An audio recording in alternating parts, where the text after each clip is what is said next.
simbahan, aking kinalakhan.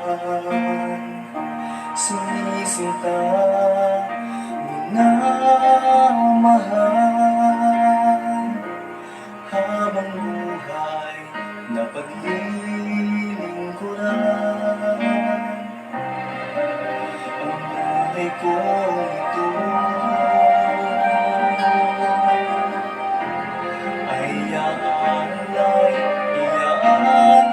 sa'yo. Dakila na o Indonesia, Filipina, mula noon hanggang ngayon, maglalakbay kasama Panginoon. Ikaw ang tinig ng sambayanang nakikibaka sa hamon ng panahon.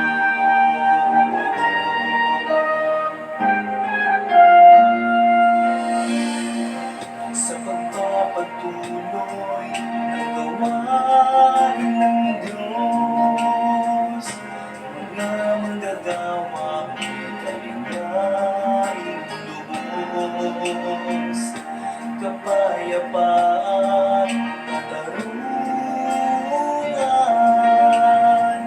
aming panalangin sa bansa'y makamtan. Ang buhay naming ito ay alay sa Diyos, alay sa Pilipino. Mayong gabi sa tanan nga mga sunod ning atong matag Sabado nga programa ang takna sa pamalandong ang sabwang sa pulong kini inyong ubos nga alagad Padre Gerson Nazarino maghatod naman karon sa pamalandong nining mensahe sa Ebanghelyo na gisugilon ni San Marcos Kapitulo 10 versikulo 2 hangtod sa 16. Kini nga kagabion dako ang atong pagpasalamat sa tanan nga naga sunod dining atong ulamanon.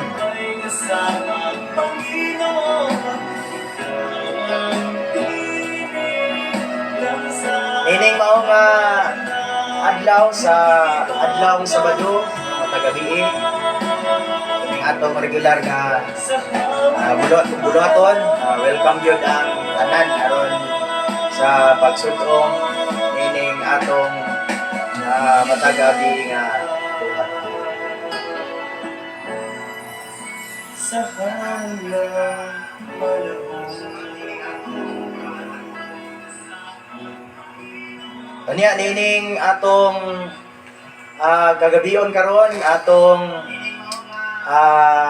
sa pipila ka gutlo ato nang sugdan no ang atong paghatag og pamalandong nining maong kagabion.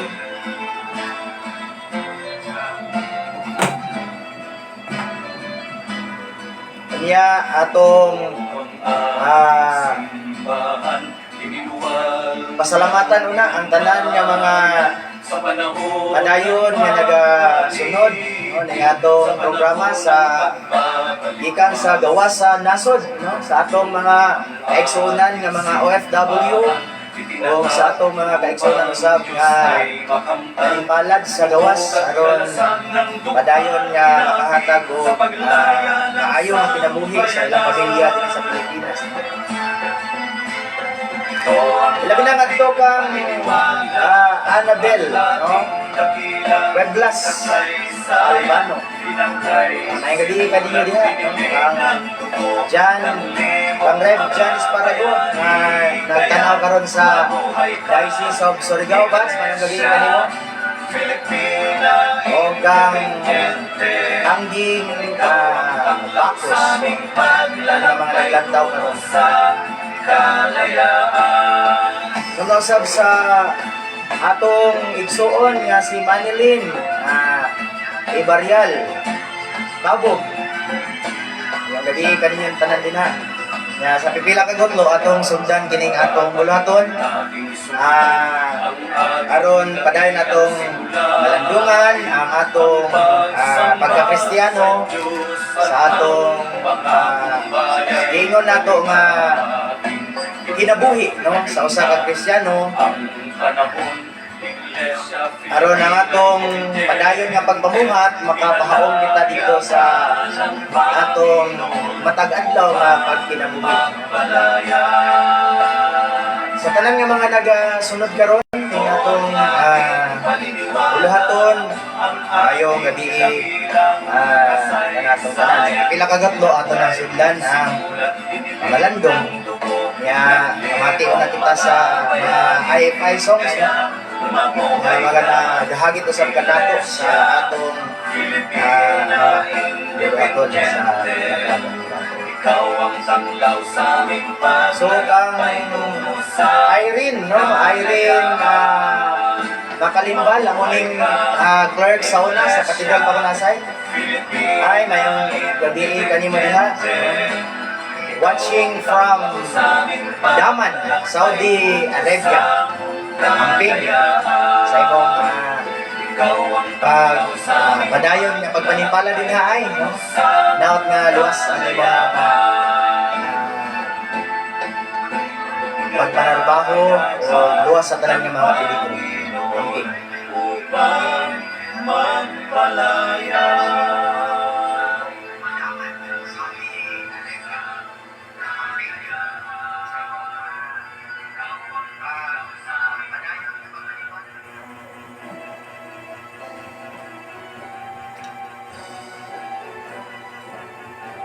So sa pipila ka gutlo ato nang sugdan ang atong pagpamalandong nya sa atong mga buluhaton niya atong iapil usab pagampo ang atong mga kaigsuonan no? Ilabi na sa mga kaigsuonan nato nga nagmasakiton sa mga kaigsuonan nato nga mga nasa tambalanan sa ilang panimalay o sa tanan nga mga dunay gihambin nga mga kabalaka atong i-appeal niya sa mga pagampo sa atong pagsugod.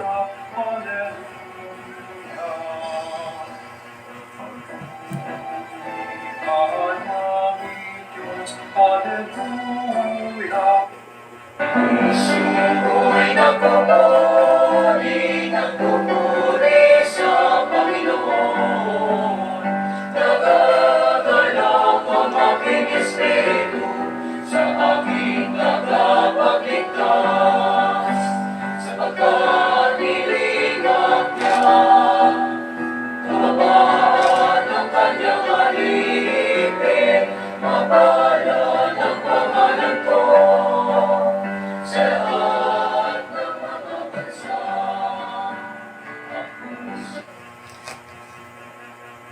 Sa makausapa mayong gabi sa tanan nga igsuon. Kining buluhaton nato sa matag adlang Sabado ang takna sa pagpamalandong ang sabwag sa pulong.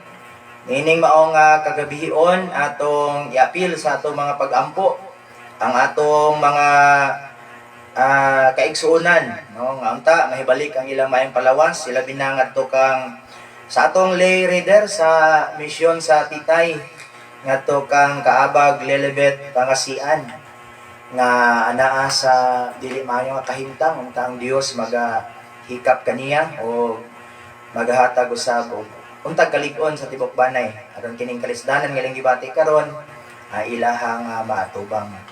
Iyang mausab ang atong lay reader sa parokya sa Dinas si Kaabag Lourdes Lubguban nga nausab sa Balatian ato silang iapil sa atong mga pagampo. Iyang mausab sa atong mga kapilya o misyon labi na sa bag-o nato nga na-recover sa ang atong dugay na gyud kaayo nga simbahan nga na-recover nato nining may labay nga bulan ang simbahan nato sa lungsod sa Molave. Atong iampo ang atong mga kongregasyon dinhing dapita aron sa ilang pagpaningkamot ilahang mapadayon ang ingon nato nga kaikag diha sa pagpangalagad dila binapod kay dugay-dugay sila nga na-detach sa kinabuhi isip IFI. Sa misyon usab sa simbahan nato sa Sumalig no nga gipangunahan karon sa atong igsuon nga si Brother Marlo Rabaha no og sa tibuok kongregasyon. Ngayong gabi kanyo dit kanan diha tong eping sa atong mga pagampo o sa atong mga kaigsuonang mga kasimbahanan labi na ang Anglican Church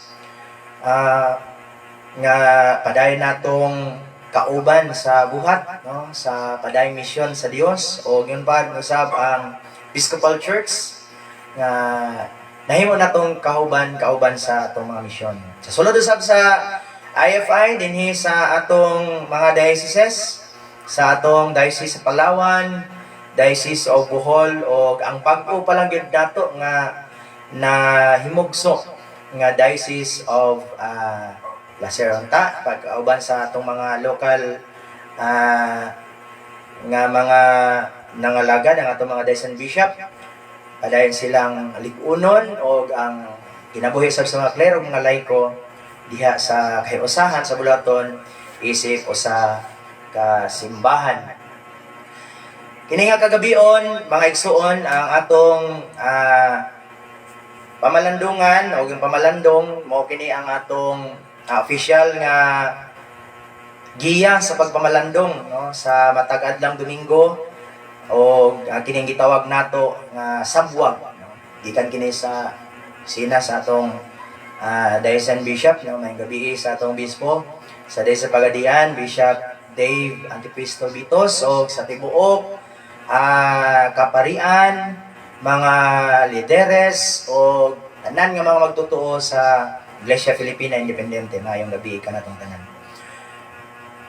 Sa dili pa nato sugdan ang atong buluhaton maghimo kita sa atong pagampo sa ngalan samahan anak sa Espiritu Santo. Amen.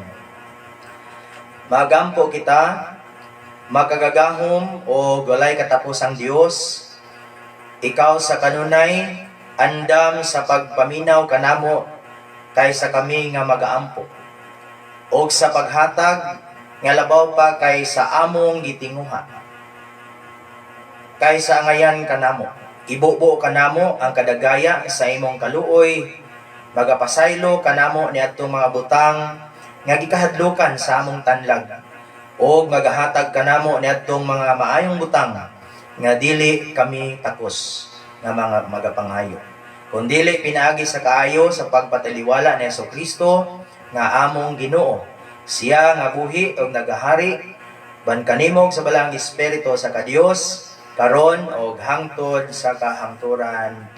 Amen. Sa ngalan samahan anak og sa Espiritu Santo. Amen. Ang pagtulunan nga atong gustong pamalandungan karon mga igsuon ang pagtulunan nga gisugilon ni San Juan San Marcos kapitulo 10 bersikulo 2 hangtod sa 16.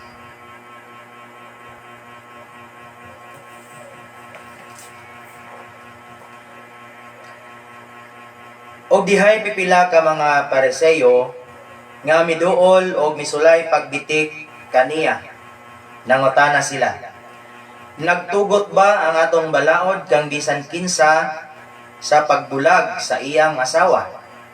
Si Jesus misumbalik pagpangutana kanila unsa may gisugo ni Moises kaninyo? Itubag sila mitugot si Moises nga ang bana makahimo pagbulag sa iyang asawa human niya sulatig sulat sa pakigbulag ang iyang asawa. Mingon si Jesus kanila, gihimo kining suguan ni Moises kay kamo gahi magulo. Apan sa sinugdan sa pagbuhat sa kalibutan, gibuhat sa Dios ang lalaki o babayi.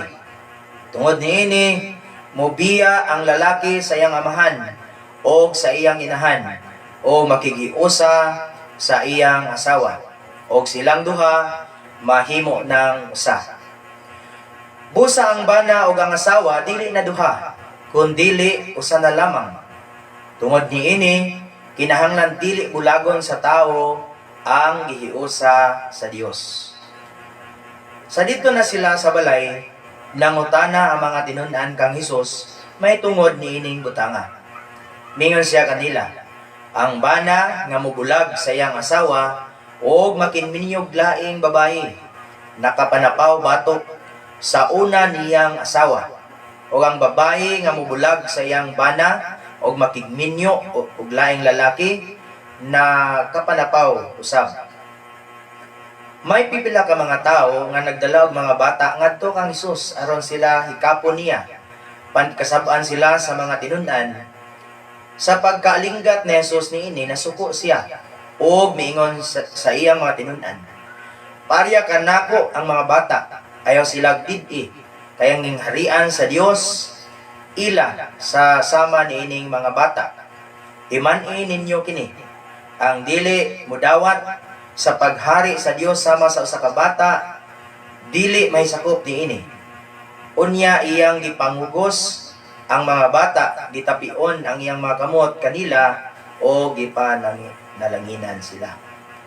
Ang ebanghelyo sa atong Ginoong Hesus Kristo. Ngayon ikaw, Ginoong Hesus Kristo.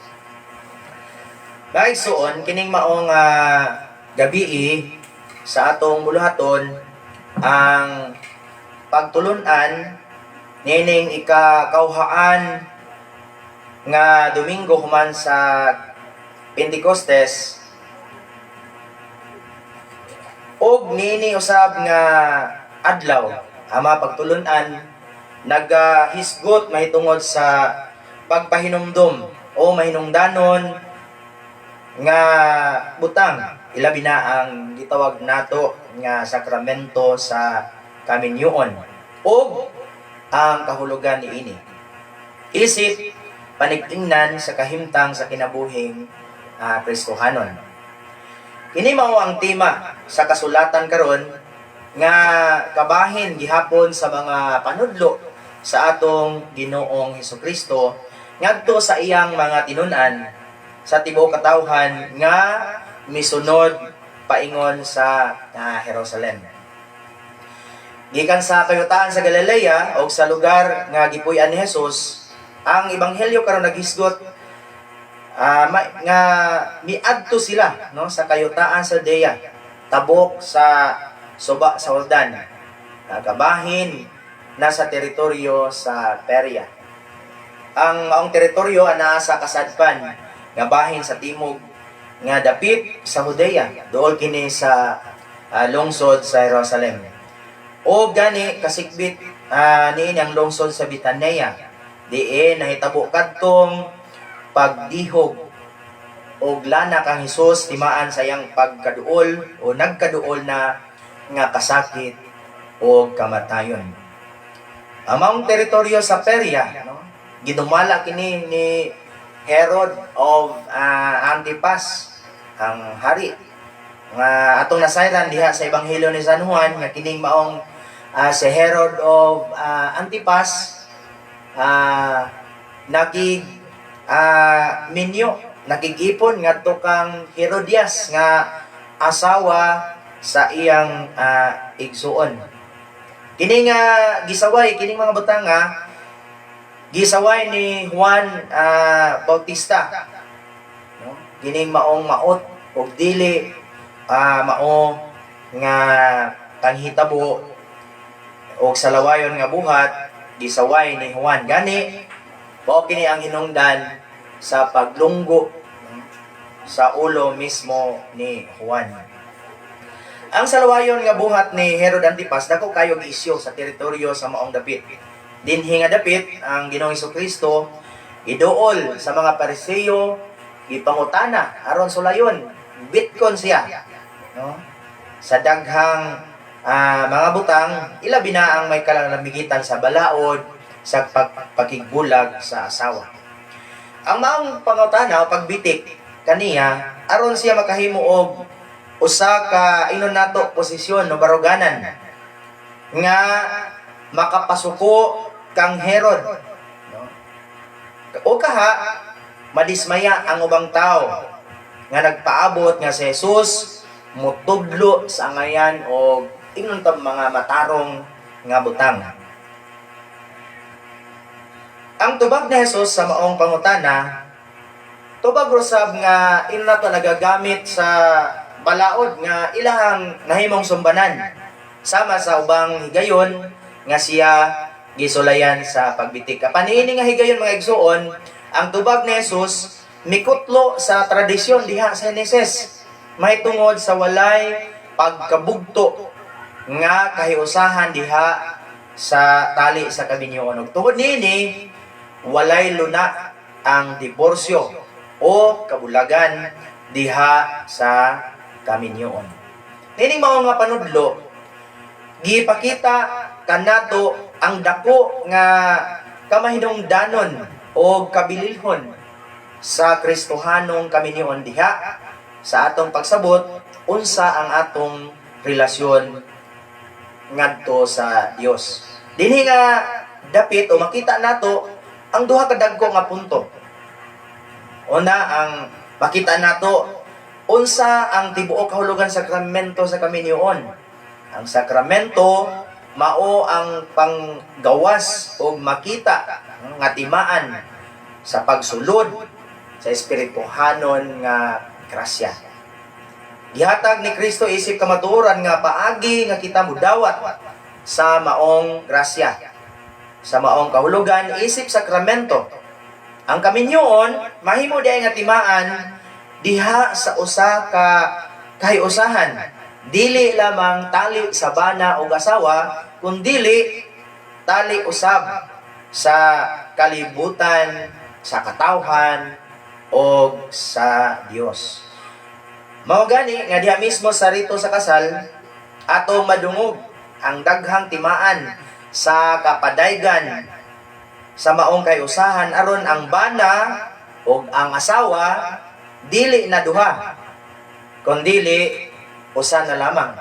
O kana nga pulong ato kanang mabasa sa niining sulat ni San Marcos kapitulo 10 ilabi na dito sa bersikulo 8. Sa maong kahiusahan itudlo niya nga dili mabungkag ang nga kahiusahan simbahan ngadto sa Dios. Ang bisan kinsa nga mahimong kabahin simbahan nga mao ang lawas ni Kristo mahimo siya nga usa diha kang Kristo. Kun ang usa siya kag mahiusa siya kang Kristo sama sa bana ngadto sa iyang asawa o sama sa asawa ngadto sa iyang bana. Walay butang nga makapahimulag kaniya gikan kang Kristo. Panlabaw niini ang maong kayusahan nagapunting o nagalarawan sa kayusahan sa kalibutan ngadto sa Dios nga maoy nagatinguha sukad pa sa sinugdan sa kaluwasan. Ang kalibutan dili gayud mabuhi o makabaton og kahulugan kon kini dili mahidugtong sa Dios nga mao rasab ang nagahimo niini. Mo kana ang una nga punto. Ang ikaduha nga punto mga igsuon, gipakita kanato nga maong bisan pa sa mga balaod ni Moises, wala gid gitugot ang panagbulag. Nataw lamang ang kasuguan mahitungod sa panagbulag dihang napugos si Moises. Pinaagi ra usab sa ilang walay puas nga kagustuhan ug kagahi sa ilang mga ulo. Dini gipasabot ni Kristo nga sukad pa sa sinugdan diay gitakda nga ang bana ug ang asawa mag-ipon gayud ingon nga usa lamang. Ug gani biyaan man nilang duha ang mga butang nga mahimong babag sa maong kahiusahan. Tungod niini, mga igsoon, walay makapahimulag. Baliko na to, walay makapahimulag kanila gawas sa kamatayon. Kay ang giusa sa Dios dili mahimong pagabulagon. Kini nagapakita lamang kanato nga ang panudlo diay ni Jesus wala lamang magaduot sa mga balaod kundi apil na usab ang tradisyon nga gitakda diha sa balaang kasulatan. Panlabaw sa tanan, gidala niya ang balaod o kasulatan ngadto sa Dios nga mao ang tinuod nga otoridad o magbubuot.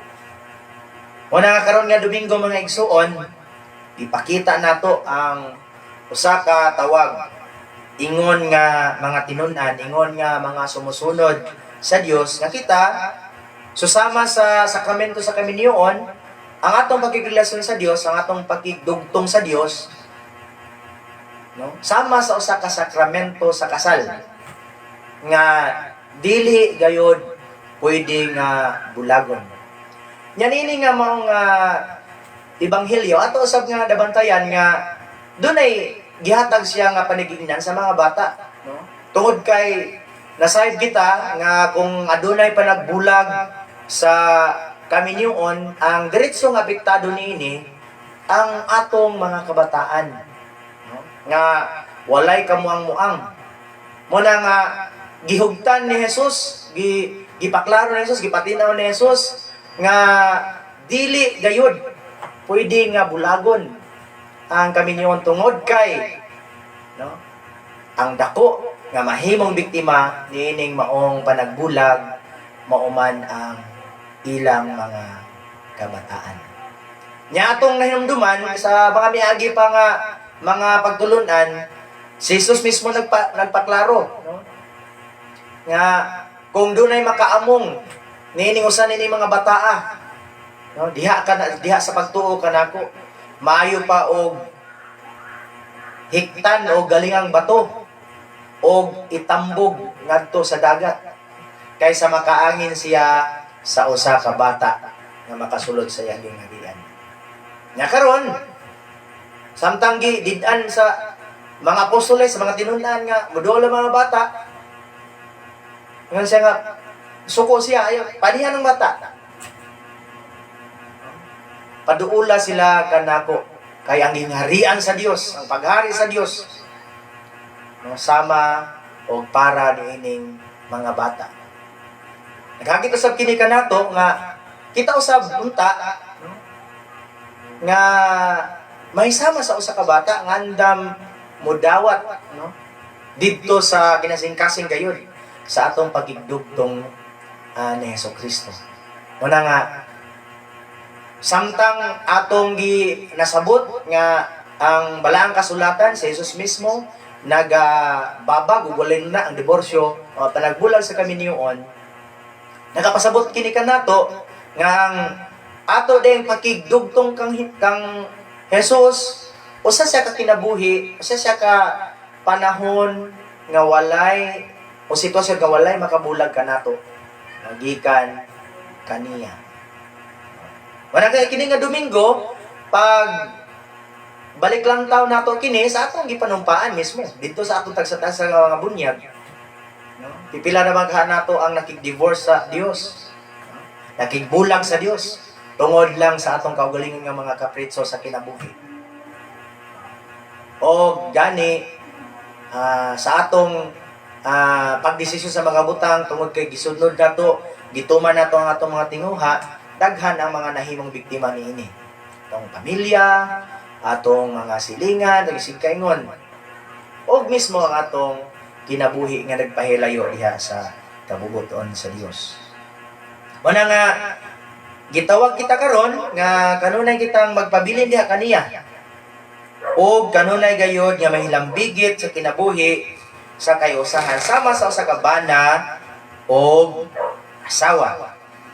Tungod kay kon kita mahiusa kaniya o dili mahimulag kaniya, kita mga igsuon makapangayo o bisan unsa diha sa iyang ngalan. Sa ngalang samahan, sa anak, o sa Espiritu Santo. Amen. Ngayong gabi na itong tanan, ito ang atong pamalandong niining maong kagabion. No, salamat kayo sa mga tanan nga mga nagasunod ni natong live, no. Salamat sa inyong padayon nga pagsuporta, no. Naot nga og mga adlaw kita sa atong mga taga sa katemplo aron hiusahon ang sa mga atong kaugalingon, maguhon ang atong kaugalingon o mag-renew sa atong kaugalingon diha sa pagdawat sa lawas ug dugo, no, sa atong Ginoong Hesukristo. So sa dili pa kita mo mahuman ning atong buluhaton, aton nang hatagan og dako nga pagpasalamat ang atong mga naglantaw gayud karon nga kagabion, no. Atong mga kaigsuonan nga ngadto kang Buyet Humalon, no. Kalyo. Mayong gabi kanimo. Mayong gabi, God bless, no. Sa Kawati Vlog, no, kang Elmer, shout out day kang Elmer diha ug kang Rose diha sa saan yan sila sa Maigo, sa ni Ngaliangan, sa Liangan. Kang Jeffrey, Father Jeffrey, no, Aligado. Atong kura paruko sa Parish sa Lapidian, gabi kanimo padre. No, kang Mian Agapia nga direct from Kuwait, no. God bless kanimo dihaan. Naot nga maayo ra ang imong pagdiner diha. Ngadto sab kang BBJ, no. Manigo nga watching straight from Libertad, no? Ngayong gabi usab sa inyohang tigdumala diha sa atong MLA kang Brad Jandy Rapos, kang akong igsoon kang Ma'am Margie sa Malinog, naglanta karon sa San Isidro Sandal. Mayong gabi kanimo diha igsoon. Ngadto kang Cornelio Lamparas Barriugad Jr. nga karon nagsugod sa iyahang buluhaton isip Pusulans diha sa Diocese sa Kabadbaran, no. Amping diha korn, no. God bless sa imo, hinaot nga makapadayon ka taliwala sa mga daghan nga mga hagit sa kinabuhi, no. Kang Raymond Jane, kang Jim Ibarial, no, Jim. Ayong gabi kanimo diha, no. Hinaot nga magamping ra ka kanunay kay sige ra ba kakita na ko magsakay og kabayo. Amping Jim, may gabi sa tibok nimong banay. Kang Ruby, no, sa Old Mirapao. May gabi kanimo Rob. Diha sa imong padayon nga pagsuporta sa imong tibok banay mayong gabi. Kang Angeline Lagnasan. Naana din siya sa Saudi Arabia. Mayong gabi kanimo Angeline, no? Salamat kay sa imong duyog ka nato sa atong matag adlaw nga buluhaton, no. Sa tanan nga mga naga-heart, naga-like o nagasunod ning atong buluhaton, hangtod sa atong mga sunod pang buluhaton, hinaot nga magsuporta kita sa matag adlaw Sabado o matag gabi alas 7:30 sa gabi. Programa nga gitawag nato ang takna sa pagpamalandong ang sabwag sa pulong. Napay nagpahabol. Mayong gabi kanimo kang nani sa Manila karon si Barsinal, no. Mayong gabi kanimo naaraday ka diha, kumusta man? Lahat nga maayo ra ang imong kinabuhi. O sa tanan nga mga nagalantaw, pasensya na kung wala nato na great ang tanan sa atong mga nagasunod gayod. Salamat kayo sa inyo o kining ang inyong ubos nga alagad nga magaingon ka nato ang kinabuhi sa ka-Kristiyano o kinabuhi diha sa kahiusahan sa katawhan nga atong kauban sa panaw padulong sa kaluwasan o kabuluhanan ng katubang ngadto sa Dios. Salamat o maayong gabi kanatong tanan. So, hangtod sa sunod nga kabiyon kininyong ubos kalagad Padre Gerson Nazareno. Salamat o maayong gabi.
Sana yung tanggapin ang